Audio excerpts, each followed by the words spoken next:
안녕하세요 장군님들, 손찬희형입니다. 이번 시간에는 제갈량의 편의 16책 8장 고출에 대해 해설을 할 건데, 곧 돌아오는 11월 3일이 제 채널 2주년입니다. 이 채널을 만들고 2023년 11월 3일에 첫 영상을 올렸거든요. 그런데 또 곧 구독자 5만이 눈앞에 있기 때문에 특별 영상은 5만 기념으로 제작할 계획이고 재밌을 거예요. 다만 2주년을 맞이해서는 일단 이번 멤버십 영상을 무료로 풀도록 하겠습니다. 멤버십 가입하시면 제갈량의 편의 16책 1장부터 지금 8장까지 진도를 나가고 있는데, 이 전편을 다 보실 수 있고 그 해설 보실 수 있는 다른 원문들도 많습니다. 그럼 시작하도록 하겠습니다. 고출의 법도란 선을 따르고 악을 쫓는 것을 이른다. 명군 재상, 명군이 위에 있을 때, 즉 현명한 군주가 통치하면 그 마음이 하늘같이 밝아 선악을 살펴 구분하고 이것이 사회에 넓게 미치니 불감유 소국지신, 효경에 나오는 공자님 말씀입니다. 감히 소국과 일반 백성들 속 인재를 놓치지 않아. 여기서 또 하급 서인이라는 표현이 나오는데,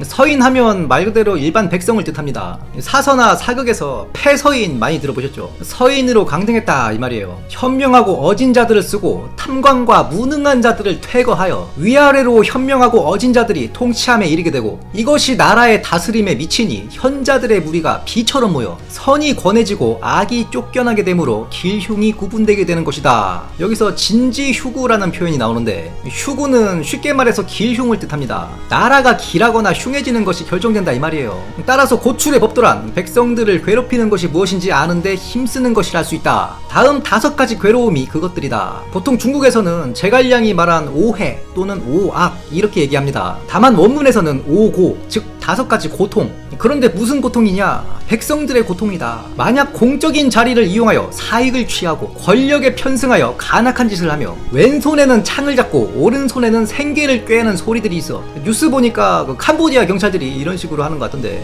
암튼 여기서 소리는 좁은 의미로는 향리 중에서도 정식 인관받지 않는 관리들이 있어요. 지방 유지들의 서자 같은 자들을 태수가 그냥 갖다 쓰는 겁니다. 한나라 때에는 사무법이 있어서 정식 인관하면 자기 고향으로 발령나지 않습니다. 그런데 소리들은 자기 고향에서 일하는 하급 관리다 보면 됩니다. 제갈량도 소리들이 마음먹으면 이루지 못하는 것이 없다 했어요. 이게 무슨 얘기냐면, 일반 백성들에게 영향력을 근접해서 미치는 게 바로 이 소리들입니다. 당시 고관들은 일반 백성들이 직접 만나기 어려웠어요. 높으신 분이니까 안 만나주는 거냐 이런 것도 아니고, 법도로 정해진 것도 아니지만 관리들이 자중하는 차원에서 조심해야 했다. 백성들 모아놓고 연설하고 고민 들어주고 그러면 정치 행보를 오해받을 수 있기 때문입니다. 백성들과 스킨십이 있던 지휘관들은 다 중앙 조정의 오해를 받았어요. 참언의 단골이죠. 제갈탄을 보니 그쪽 백성들이 그를 의지하고 있다. 한나라 명의 건한삼신이 이런 장중경 같은 경우에는 지방관을 하면서 관사를 오픈하고 백성들을 직접 진찰해주거든요. 이게 굉장히 특이한 케이스라서 기록에 남은 거예요. 물론 장중경은 목적이 있었죠. 의사로서 많은 환자 케이스 확보가 필요했다. 그래서 장중경이 지금도 임상학계에서 이름이 거론되는 것입니다. 화타 같은 경우에도 벼슬을 거절한 이유가 비슷한 이유로 보여요. 임관에서 관을 쓰면 환자들의 케이스 수집이 어렵고 약초 알아보러 다니는 것도 어렵게 되는 거죠. 안으로는 월권하고 밖으로는 백성을 수탈한다면 이것이 첫 번째 괴로움인 것이다. 내침어관, 외체어민 이런 구절이 나오는데, 내침어관은 줄여서 침관이라 할 수 있다. 침관은 관용어로서 다른 관리의 일을 침범한다, 즉 월권행위를 한다. 여기서 말하는 월권행위는 뒤에 나오겠지만 조세를 마음대로 걷거나 물품 가격을 마음대로 정한다. 만약 큰 죄를 지었음에도 가벼이 처벌하여 법령이 평등하지 못하거나 죄 없는 자가 죄를 뒤집어 쓰게 되어 목숨을 잃게 되거나 중죄인이 벼슬을 얻어 강자를 돕고 약자를 억눌러 엄벌하며 그 뜻을 왜곡한다면 이것이 두 번째 괴로움인 것이다. 이번 제갈량 글에서 한 가지 특징이 왕자가 자주 나옵니다. 구불왕이에요. 무언가를 왜곡한다. 곡자와 통하는 뜻이죠. 만약 죄를 지은 악한 관리를 묵인하고 이를 호소하는 자를 해하여 언사를 단절시키고 은폐하며 힘으로 겁박하여 망명시킴으로써 그들이 굴복하고 떳떳하게 못하게 되는 것이 세 번째 괴로움인 것이다. 언사를 단절한다. 이건 쉽게 말하면 언론을 단절한다. 저 관리놈 나쁜 놈이다. 죄지었다. 이런 목소리를 막아버리고 박해하며 오히려 엄벌하여 다른 나라로 망명시키거나 죽여버린다. 이게 세 번째 괴로움이라는 뜻입니다. 태수와 상이 자주 바뀔 때 만약 장리가 그 일을 겸하면서, 여기서 장리는 군의 장사 또는 현의 승이라 보시면 됩니다. 물론 동안시대에서 장리를 장리라 하면 태수나 상을 뜻하기도 했지만 대부분의 사서에서 이 장리라 하면 그 밑에 이인자를 뜻합니다. 이건 일종의 언어와 어휘의 관성 때문으로 보여요. 식자들은 옛날 책을 많이 보고 그 표현을 즐겨 쓰기 때문에 이런 글을 남긴 식자들은 옛날 표현을 많이 쓰는 경향이 있습니다.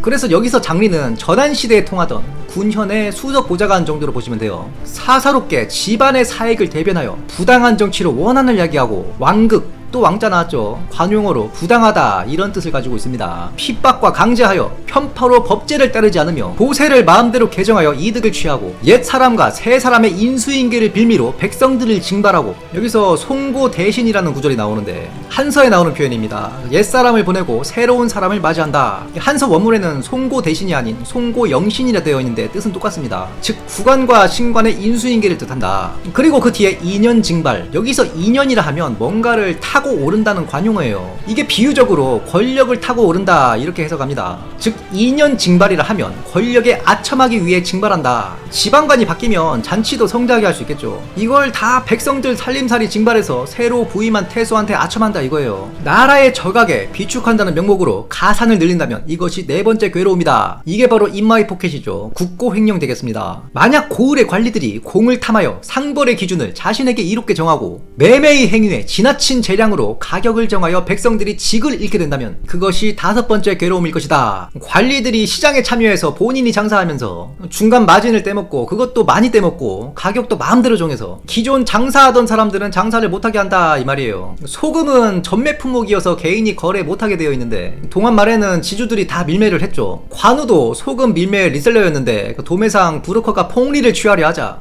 때려 죽이고 도망가다가 탁현에 망명해서 유비를 만났다 되어 있는데, 이런 밀매 사업을 관을 끼지 않고서는 할 수 없죠. 관리들이 소금 가격을 마음대로 정했기 때문에 중간 브로커도 마진을 올려야 되고, 말단의 리셀러 관우도 단가를 받아보고는 이 가격이 어찌 팔라는 말이냐, 단가가 안 나온다. 단가가 다툼이 난 걸로 추측할 수 있겠죠. 아무튼 이런 행태를 얘기하는 겁니다. 무릇 이 다섯 가지가 백성들의 다섯 가지 괴로움이다. 이와 같은 자들은 내치지 않을 수 없고 이와 같지 않은 자들은 천거하지 않을 수 없으니 옛 서에서 말하길 3년을 기준으로 출척의 유명을 가린다 하였다. 삼재 고적, 출척 유명, 서경 우서 순전 8장 내용인데 보통은 이걸 삼고라 불러요. 원문이 어떻게 되어 있냐면 삼재 고적, 삼고 출척 유명, 3년에 한 번 조사하여 승진과 해고를 결정하니 서적함이 분북 삼묘, 그 많은 공로가 밝아지게 되어 북쪽의 삼묘인들이 와야 되었다. 여기서 삼재라 하면 3년을 뜻한다 보시면 되고, 이 내용뿐만 아니라 요가 순을 테스트해본 게 3년입니다. 3년 일 시켜보고 네 왕 할만하다 하고 물려주려 했다 되어 있어요. 순이 거절하죠. 저는 미덕하여 안됩니다. 조비도 이 일화를 바탕으로 선양받은 것입니다. 그래서 조비가 하력을 도입한 것도 우리의 뿌리는 상이나 주가 아니다. 상과 주는 무력으로 세워진 나라이다. 우리는 선양의 미덕이 있는 하나라를 따라야 된다. 그래서 하력을 도입한 겁니다. 조비가 선양받은 걸 정당화하기 위한 조치이다. 반면에 유비는 무담산에서 제위에 오를 때 그 상을 세운 탕왕의 고사를 따랐죠. 현모, 즉 검은 소를 제물로 바친 게 바로 탕왕의 고사를 따른 거예요. 폭군, 하나라 거랑을 축출한 탕왕처럼 무력으로 조비를 자리에서 내리겠다. 다 정통성 노름이라 보시면 돼요. 그리고 출척, 이거 사서에 많이 나오는 어휘입니다. 출이라 하면 쫓아낸다, 즉 해고, 척이라 하면 오르게 한다, 즉 승진. 그리고 삼묘인들이 누구냐, 그 배경 지식이 좀 필요한데 하나라 상나라 때부터 싸우던 황하 이북 이민족들이라 보시면 돼요. 현재 소수민족 그 묘족 있죠, 이들이 고대 삼묘의 한 갈래냐, 이건 아직 학계에서 결론이 안 난 걸로 알고 있어요.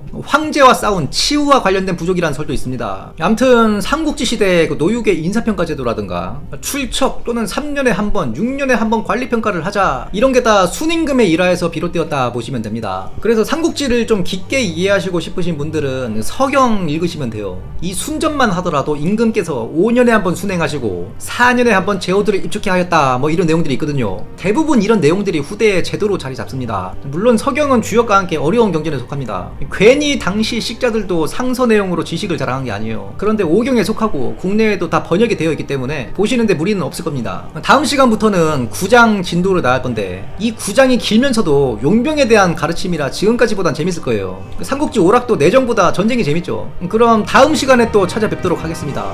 감사합니다.